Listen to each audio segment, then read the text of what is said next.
So I'm in town, waiting for some sandwiches to get made, because I really like them, and I always eat the same thing every day. It's boring, very boring. So I bought some candy, a whole bag of candy, and I guess I'll eat those candies, even though I think that they're a bad thing to eat. And I was, because there's cell phone signal here, and there's no cell phone signal where I'm at. I was talking with some people on a social media site called Clubhouse, which I can't say I recommend, but one nice thing about it is that it's got people from all over the world. And some of them are practicing their English, which is cool. And there's people on there I don't like much, you know. The first time I went on there, there was a bunch of white supremacist type people. And I don't know if they call themselves that, but they sure are into being white. And I'm not into that.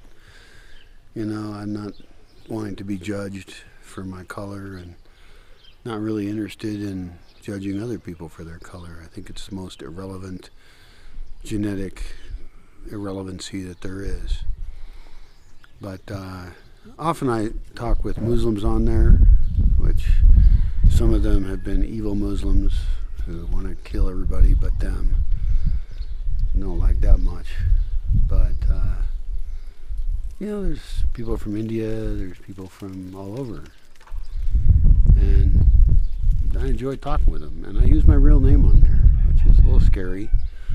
I certainly don't want those white supremacists knowing my name, because you know, I'd be a traitor to them, a traitor to my race.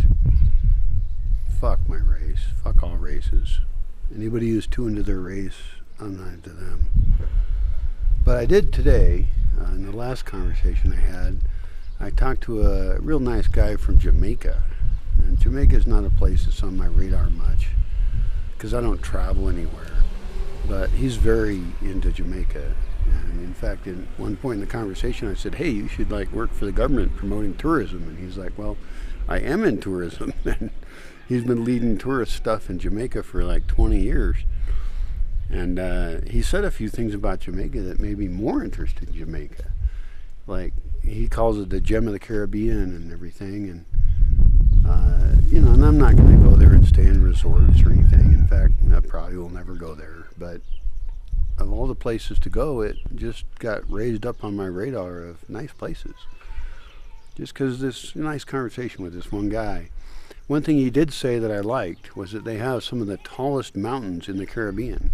And I don't know if that's true, because I know Dominica has tall mountains. And that was one of the places I had thought about moving to, actually, a long time ago, when I was looking all over the world of where the heck should I live, you know. And Dominica sounded pretty cool. But, you know, we talked a little bit about Rastafarianism, and I'm going to look that up more and see what I agree with or don't agree with about Rastafari, Rastas, etc. And but one of the things he said was that they have really tall mountains there, which is pretty cool, because anywhere in the Caribbean is just going to get squished by hurricanes all the time. And I don't want to get squished by a hurricane. I mean, if I was only going on vacation, it wouldn't matter, because there probably wouldn't be a hurricane. But, you know, I live at a high elevation, and I moved to a high elevation on purpose because it's more protected. And so if I did go to Jamaica, it'd be cool to go up in the mountains or something. I think he said, and I don't remember everything he said, but some of them are 7,000 feet. That's very high. I live at about 7,000 feet. So, you know, it'd be tempting to go up there. And of course he mentioned that, you know, there's security issues and all that, but what I said was, you know, there's nice people everywhere. And it's true. There's nice people in very difficult situations. And I'm good at avoiding trouble. You know, I don't associate with problem people. And that's one reason to avoid tourist areas, because tourists attract crime. And I would get the hell out of any tourist place. And I don't know, I'm going to go home and I'm going to look up a map of Jamaica. And I like Google My Maps. It does a really good job if you change the base view on showing you the topography of a place, right? And I'd be interested in like checking out the mountains, and these are not snowy mountains. These are not mountains like where I come from, where there's hardcore mountains that you might die if you go up them. That's where I grew up. And I don't know. I mean, I got to go somewhere someday because, it's very boring, my life. It's always in the same place, eating the same food. And Jamaica's not that far away. If I had the money for a flight, I could go over there and meet some nice people and see some different anything.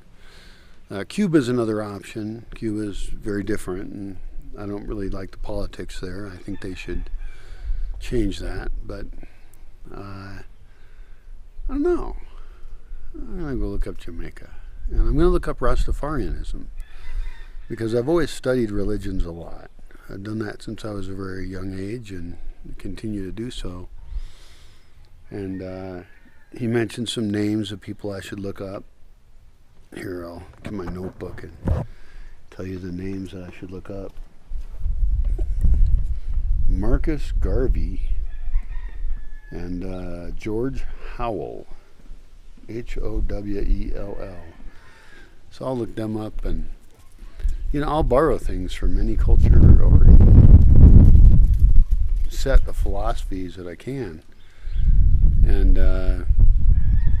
wonder, like, well, what do I like about it? Is there anything I like about it? Probably is. Maybe I'll become a Rastafarian. Unlikely. They're probably theistic, which I'm not a theist. I'm an atheist. But if I can ignore the theism part and just look at the values, that's what matters to me. And of course,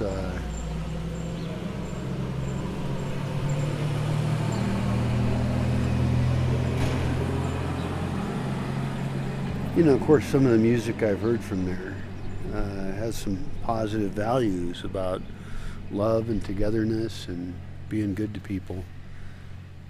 And that's really what it comes down to, is can we make social agreements about how to be nice to each other. And so I will look up the Rastafarians and the Rastafari, Rasta, whatever the hell. Probably not going to do any dreadlocks myself. I'm not really into that. I'm already dirty as fuck, and my hair doesn't naturally dreadlock. I'd have to work on it. Some people with dreadlocks are kind of arrogant motherfuckers. Mostly thinking about Whitey's doing it, but also I don't think that's bad. I think cultural appropriation is wonderful, and that we should appropriate all the best culture from all places in the world. I mean, I was just looking up the Orthodox Church of America, which comes out of Russia and Alaska originally, and I don't know, other than the theism, are they good people? Do they have good ethics and values? That's what matters. So I guess I just enjoyed myself because I don't talk to a lot of people. And so on that particular platform, Clubhouse, you find all kinds of people. And some rooms are just people yelling at each other and talking over each other and being rude. But sometimes you meet nice people of all kinds. So I do appreciate that part. I wish we could get the world together and... Dog fuckers. Hey! Come here, dogs. Come on. We're about to go bother some dog that's old and no threat. Good, they stopped. Just leave everyone alone. Oh, the dog is more friendly now. Maybe they'll play. We should just play. No more wars and bullshit. No governments promoting wars, no corporations promoting wars. All that shit's evil. Well, I'm going to look forward to my sandwiches. Goodbye.